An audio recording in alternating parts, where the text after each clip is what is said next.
स्थिति अगर आ जाती है तो आप लगातार अगर कुछ सालों से परमात्मा की भक्ति या आप ऐसे ही गीता आदि और किसी ऐसे शास्त्र का रोज पाठ करते हैं या आप हनुमान चालीसा या सुंदरकांड का पाठ करते हैं तो उसमें आपको क्या मिलेगा।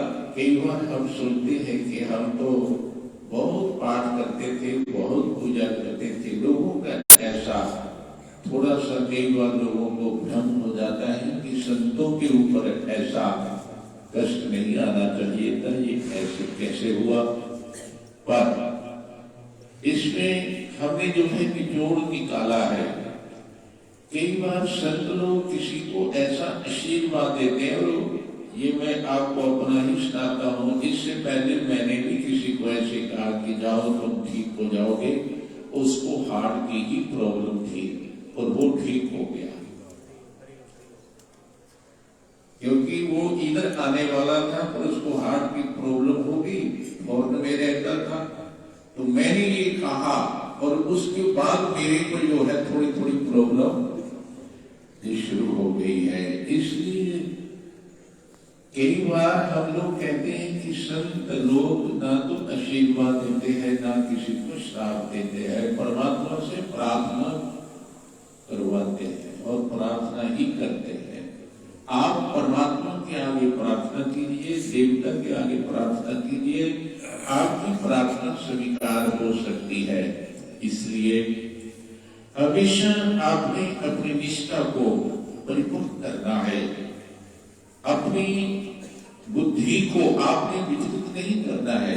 कई बार हम लोग इधर उधर जाकर के अपनी लाइन को, अपने जो हमारी दिनचर्या, जो हमारा नियम होता है, हम उसको तोड़ देते हैं।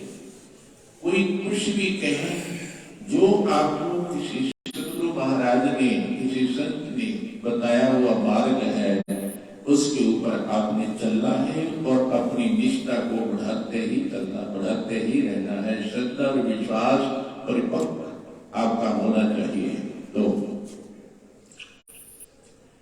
अब 12 साल अगर आप एक देवता की भी सच्ची लगन से पूजा करते हैं तो वो देवता प्रत्यक्ष आपके साथ, आपको हाजिर नाजिर, आपको हर इंसान के अंदर दिखना शुरू हो जाएगा। ये पक्की बात है। लेकिन हम लोग जो है कुछ बीच में से अपने नियमों को तोड़ देते हैं। ये कैसे? जैसे किसी भक्त ने जाकर के संतों को पूछा, सदगुरु को पूछा कि महाराज मैं भक्ति को करना चाहता हूं, पर मेरे को ऐसी कोई भक्ति, ऐसी कोई आप युक्ति बताओ जिसमें खर्चा ना हो। अब कई बार और काम के लिए हम बहुत कुछ करते हैं, संसारी कामों के लिए हम बहुत कुछ कर देते हैं, पर सत्कर्म के लिए हम बार बार सोचते हैं और बार बार पीछे करते हैं। इसलिए बंधुओं, इस जीवन में सत्कार्य, सत्कर्म कभी छोड़ना नहीं है। इंसान अपनी नियत से ही जब गिर जाता है तो परमात्मा की नजरों से, देवताओं की नजरों से भी गिर जाता है। इसलिए सत्कर्म कभी छोड़ना नहीं। जब तक तुम्हारे श्वास है तब तक सत्कर्म हमें करते ही रहना है। कुछ भी हो जाए, ये ठीक है कि जितनी हमारी श्रद्धा, जितनी हमारी कुछ समर्था, उसी के अनुसार करना है, पर हमने सत्कार्य कभी नहीं छोड़ना है। तो बंधु, संतों ने कहा कि हम आपको एक युक्ति बता देते हैं जिसमें आपका खर्चा नहीं होगा, एक पैसा भी नहीं लगेगा। तो उन्होंने कहा ठीक है। बोलते हैं कि बार हम लोग की ये बड़ा कंजूस है, सब कुछ होते हुए भी कई आदमी जो है बड़े कंजूस होते हैं, धन नहीं खर्चना चाहते। तो उन्होंने युक्ति बता दिया कि आप मन से परमात्मा का चिंतन करना है, मन से भगवान को स्नान करवाना, मन से भोग लगाना, सब मन से करना है। आपने लाना कुछ नहीं है, सारी विधि बता दिया। अब वो घर जाकर के उसी विधि से भगवान का चिंतन करने लग गया। भगवान को बुलाता है, स्नान करवाता है और दूध लेता है और फिर उसमें मीठा डालता है और फिर भगवान को भोग लगाता है। बंधु, परमात्मा और देवता आपके भाव के ऊपर ही है। जैसी भावना, कहते हैं जैसी रही जिसकी भावना तैसी दिखी तिन प्रभु मूर्ति।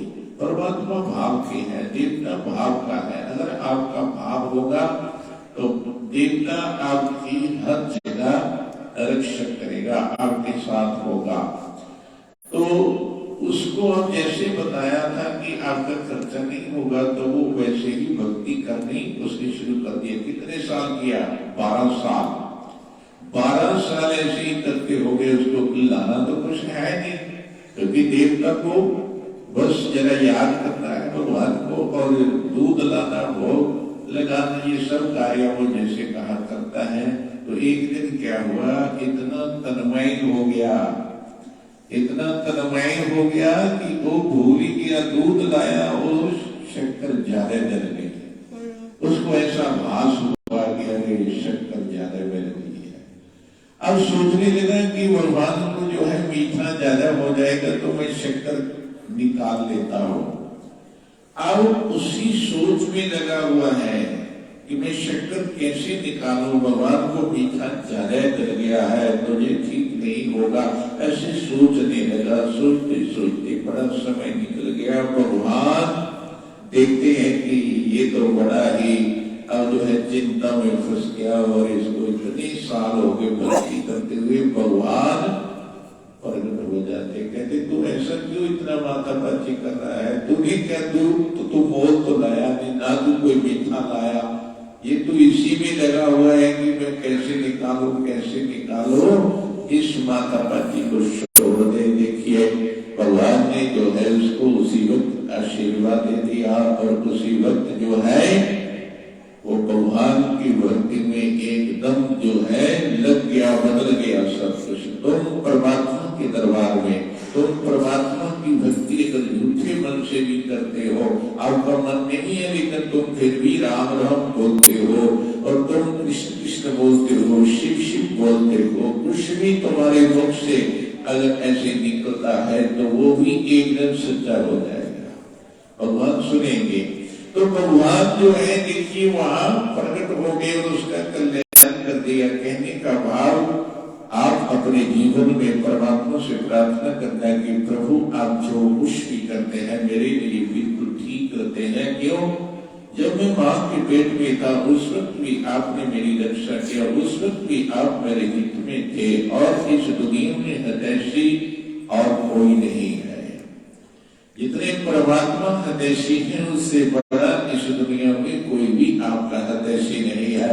ये तो हम ऐसे सोच करके बैठे हुए हैं कि हमारा वो मित्र है, वो सज्जन है, वो रिश्तेदार है, लेकिन सच्चा हितैषी जो है वो आपका परमात्मा है। तो बंधुओं, पिछले ज्येष्ठ रविवार को तो हमने पूर्ण यहाँ पर बैठ करके सत्संग भी किया और सुंदरकांड का पाठ भी किया।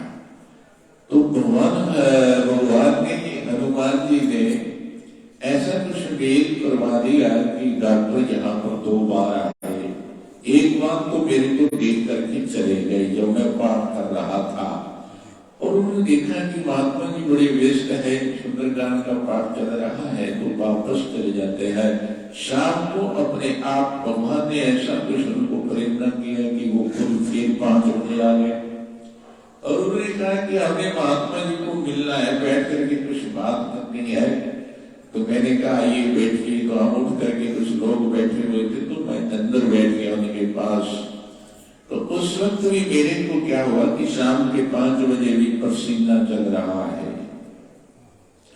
उन्होंने कहा कि महाराज आपको थोड़ा पीजीआई में जरूर जाना पड़ेगा। मैंने कहा क्यों?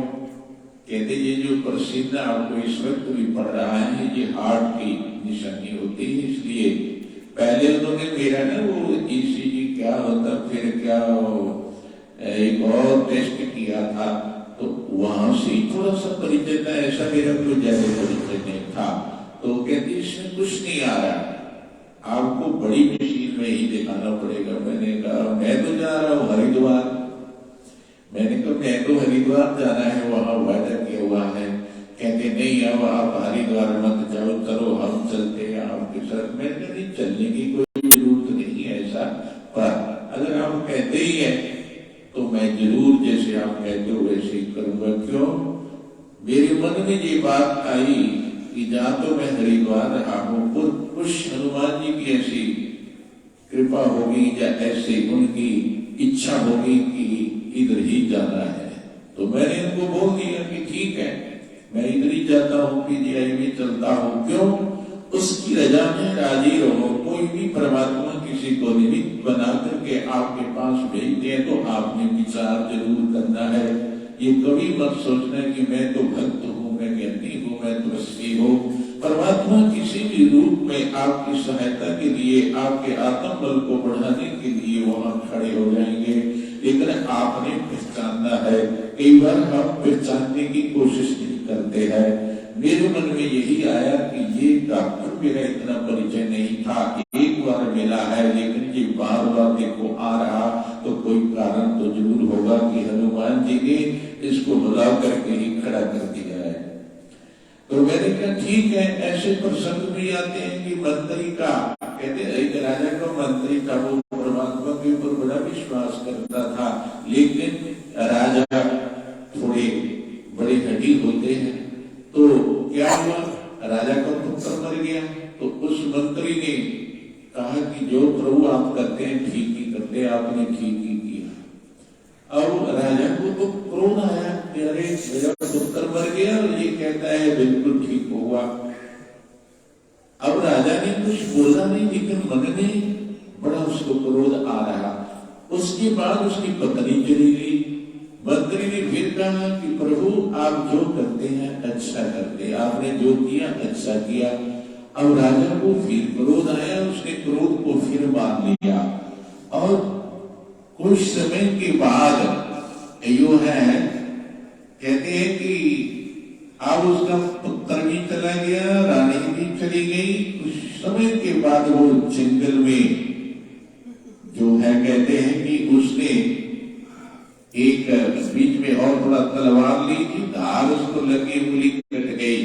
तो उसने फिर बोल दिया जो प्रभु ने किया ठीक किया। उसने कहा अरे मेरा हाथ कट गया है। और उस वक्त भी आपने कहा कि जो प्रभु करते हैं ठीक करते हैं, और मेरी पत्नी चल गई, पुत्र चला गया, उंगली कट गई, चलो इस मंत्री को यहाँ से बाहर कर दो। बाहर कर दिया और उसको निकाल दिया। और कुछ समय के बाद राजा जंगल में जाता है तो वहां डाकुओं ने उसको पकड़ लिया। और पकड़ करके उन्होंने, कहते हैं कि देवी के आगे ऐसी प्रार्थना की, उनका काम हो गया कि हम बलि देंगे किसी की। तो बलि देने के लिए राजा को पकड़ लिया। जब पकड़ लिया तो उनका जो मुखिया था उसने पूछा कि आपके घर में कौन कौन है। उसने कहा मेरा पुत्र भी मर गया, मेरी पत्नी भी मर गई। कहते अरे इसका तो हृदय भी जला हुआ है, क्योंकि ये तो पहले ही जो है पुत्र के प्रति इसका मोह, क्योंकि होता ही है गृहस्थ में, तो इसका तो हृदय जल गया, पत्नी भी मरी हुई है। और कहते जरा आप अपना शरीर का अंग दिखाओ, तो देखा बलि कटी। अरे इसको छोड़ दो, बलि नहीं लगेगी, ये तो आत्महीन है। उसको छोड़ दिया। अब जो है राजा ने विचार किया कि वो मंत्री जल्दी लाओ, उसको ढूंढ करके लाए। और उसको कहा कि आपने मेरी को क्षमा करना, आप जो कहते थे परमात्मा जो करता है वो ठीक करता है, मैं तो क्रोध में आकर के आपको निकाल दिया। लेकिन मंत्री क्या कहता, कहता नहीं राजा आपने जो किया ठीक किया, क्योंकि भगवान जो करते अच्छा करते। अगर मेरे को तुम नहीं निकालते तो मैं आपके साथ होना था, और बलि आपकी नहीं हुई तो मेरी होनी थी। लेकिन भगवान ने मेरे को भी बचाना था और आपको भी बचाना था। इसलिए बंधुओं, तुम अपने भाव को परमात्मा के प्रति, देवता के प्रति, उसको आपने पूर्ण रूप से जो है परमात्मा के आगे अंदर से समर्पित होना है। हम लोग देवताओं की पूजा करते हैं, भगवान की पूजा करते हैं, लेकिन अंदर से समर्पित नहीं होते हैं। याद रखना, कोई कोई ऐसे ऐसा प्राणी होगा, कोई कोई भक्त होगा जो अंदर से समर्पित होकर के भगवान की भक्ति करता है, उसकी भक्ति सफल होती है, उसके ऊपर हमेशा हर समय देवता का हाथ रहता है। तो क्या हुआ, अब मेरे को, मैंने कहा ठीक है, पता किया, कहते बुधवार और शनिवार वहां हार्ट का ही जो है इलाज होता, तो हम लोग कैसे भी सुबह 9 बजे वहां पहुंच गए।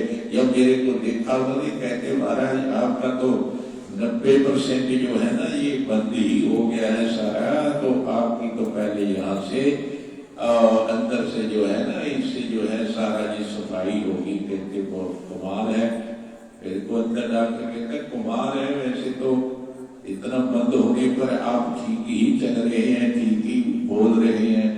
ये सब हनुमान जी की प्रभु की कृपा है। इसलिए बंधु, भगवान चाहे तो कहते मरे को भी बुला सकता है, वो मरे को जीवित भी कर सकता है और जीवित को मार भी सकता है। इसलिए कहा कि आपको यहाँ कुछ रुकना पड़ेगा, तो मैंने कहा चलो रुक जाते हैं। फिर मैंने इधर नहीं बताया हुआ था किसी को भी, क्योंकि किसी को बताने पर किसी को कुछ कष्ट होता है। क्योंकि मैंने देखा है ऐसे भी शिष्य होते हैं कि रतरोल में एक महात्मा जी 116-17 साल के थे कि उनकी शिष्या दुर्गानंद जी के लड़का थे। जब देखा मैंने साक्षात उनके दर्शन किए थे, मैं गया था वहां, तो उन्होंने सोचा कि मेरे गुरु जी को इतना कष्ट हो रहा है अभी, मैं इसको सहन नहीं कर सकता।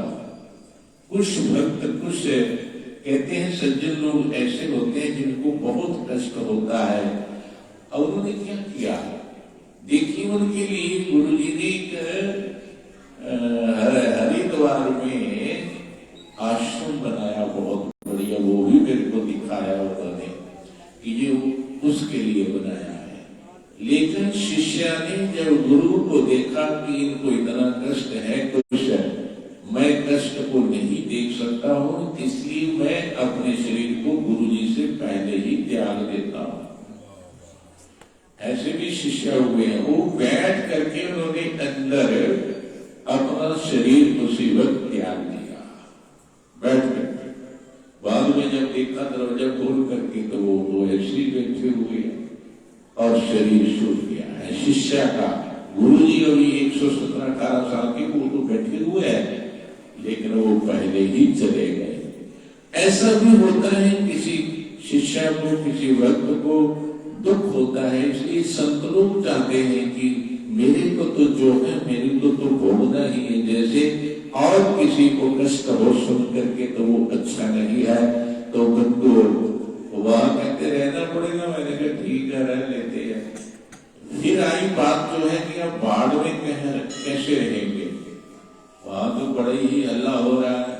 तो जो मेरे साथ भगत था उसको बड़ा दुख होने लगा कि महाराज ऐसे कैसे आपको यहाँ, मैं तो कह रहा हूँ कोई बात नहीं, जैसी भी परिस्थिति है वैसे ही बनकर के जियो। ये जरूरी नहीं है, अगर किसी का परिचय नहीं है, कहीं भी फरियाद कोई सुनता नहीं है, तो जैसी परिस्थिति है वैसे बन करके रहोगे तो आपको कष्ट नहीं होगा। लेकिन साथ में जो होता भगत उसको कष्ट होता है, तो उसको कष्ट हुआ। तो मेरे को कहते कि सेंटर में किसी को फोन करो तब जहां पर आपको कमरा मिल सकता है। तो मैंने कहा सेंटर में कौन है, मैं तो मन में सोचा कि हनुमान जी है सेंटर में। और भाई सेंटर में किसको कहें कि हमें कमरा दिलाओ जा। तो बंधु मैं तो यही बोलता रहा, तो वो कहता उसको फोन करना, उसको फोन करना। वो फोनों में मेरे को भी कहता रहा ये करो वो करो। मैंने कहा तेरा ठहरो ठहरो, कोई नहीं हो जाएगा। तो हनुमान जी ने उसी वक्त प्रयत्न किया, उसी वक्त जो कहते कमरा मिल नहीं सकता कमरा, उसी वक्त फोन आया कि आपका कमरा मिल गया है। बंधु क्या नहीं हो सकता है, देवता भगवान सब कुछ कर सकते हैं, लेकिन तुम परमात्मा की भक्ति सदा ही करना, छोड़ना नहीं। अपना जो नित्यनेम सुबह शाम तुम करते हो उसको बढ़ाते जाना, बढ़ाते जाना। दुनिया की चीजें हम बढ़ाते हैं, अपने अंदर भर जाते हैं, लेकिन परमात्मा की भक्ति हम कम करते चले जाते हैं। ये बहुत बड़ी कमी है। उसके बाद वहां सारा कार्य हुआ और मेरा जो कुछ टहले वो भी डाले, सब कुछ ठीक हुआ। अभी मेरे को अच्छे ने कहा कि महाराज बोलना नहीं है आपने, मैं फिर भी बोल रहा हूँ। क्यों कि एक एक आदमी को सुनाना मुश्किल होता है, और वो सबको सुना दिया और मेरे को पूछने की जरूरत नहीं पड़ेगी। इसलिए मैं तो यही प्रार्थना आपसे करूंगा, यही राय आपको दूंगा कि तुम भी अपने जीवन में उस परमात्मा के प्रति समर्पित होकर के उसको, जैसे तुम मंत्रों के द्वारा ब्राह्मण आदि मंत्र बोलते तुम सुनते हो, त्वमेव माता च पिता त्वमेव बंधु च सखा, कि तू मेरा माता है तो पिता है, तो देना है तो बंधु, तो देवों का देव है। आपके सिवाय इस दुनिया में कौन है, आपसे बड़ा कोई नहीं है। इसलिए बड़े तुमों की भक्ति जो है वो कहते हैं ना, लगन से कोई करता है तो उसके हृदय में, जैसे हनुमान जी ने फाड़ करके दिखा दिया था कि मेरे अंदर जो है, देखिए इन मनों के अंदर वो राम सीता नहीं है, लेकिन मेरे हृदय में उनका वास है। ऐसे तुम भी निष्ठा विश्वास से परमात्मा की भक्ति करना। और मैं, मेरे को पीछे से बोल रहे हैं कि महाराज आप तो बहुत बोल गए हैं, आपको बोलना बंद किया हुआ है। लेकिन कहते हैं कि जब इंसान बोलने लग जाता है तो फिर बढ़ता ही चला जाता है। तो मैं इन्हीं शब्दों में विराम लेता हूँ और आगे का जो कार्यक्रम है 9 जनवरी से जो है 15 जनवरी तक जो है श्रीमद् भागवत का जो है यहाँ पर कथा सप्ताह जो है हो रहा है। तो आप लोगों ने सबने जो है, हो सकता है कि हम प्रभात फेरी अगर हो सका तो हम शायद करें थोड़ा थोड़ा सुबह सुबह। तो आप लोगों ने अब तैयारी करना है, ग्राम निवासी सभी भक्तजन जो है समय निकाल करके आप लोगों ने ही सेवा करनी, आप लोगों का ही कार्य है और आप लोगों ने ही बैठ करके श्रवण करना है। जितना भी लगन से बैठ करके नियम जो होता है वो कहते एक परिपक्व स्थिति हमारी होनी चाहिए, परिपक्व बुद्धि होनी चाहिए, क्योंकि ऐसे समय कभी कभी परमात्मा की कृपा, देव कृपा से मिलते हैं। इसीलिए कहा कि अगर कोई संत महात्मा हमारे गांव में, इस देश में यहाँ भी कोई रहेगा तो वहाँ भक्ति बढ़ती जाएगी और ऐसे जो कार्य होते रहेंगे और आप लोगों का धन जो है अच्छे काम में लगेगा। इसलिए आपने ये जो अगले महीने का सप्ताह है, आपने ही जो है आकर के इसको बड़ी श्रद्धा से सुनना भी है और सेवा भी करनी है। और अभी से आपने ये नोट कर लेना है कि 9 जनवरी से लेकर के 15 जनवरी को जो ज्येष्ठ रविवार आएगा, ऐसे ही सुबह 15 जनवरी को सुंदरकांड का पाठ भी सुबह होगा। ब्राह्मण पूजन करते रहेंगे, हम सुंदरकांड का पाठ करेंगे और 10 बजे के बाद भागवत शुरू हो जाएगी और 15 को भोग फिर पड़ जाएगा। तो आप लोगों ने ये जो है अब याद रखना है। मैं शब्दों में विराम लेता हूँ और आए हुए संत महात्मा, मैं इनका बहुत बहुत जो है आभारी हूँ, क्योंकि